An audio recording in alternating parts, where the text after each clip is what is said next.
Mənə bircə kəlmə can söyləsəydin, o bircə kəlmənə min can verərdim. Ömrümü, günümü dərd eyləsəydin, ömrümü, günümü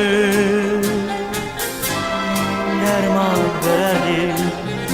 Ömrümü, günümü dərd eyləsəydin, ömrümü, günümü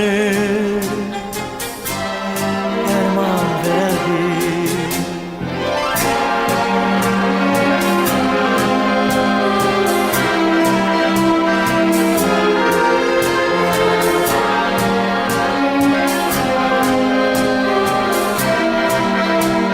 Azerbaycan Radyosu'nun Kızıl Fondu. Bezdirdim qəlbini sədaqətimlə, qaldım həsrətimlə, müsibətimlə.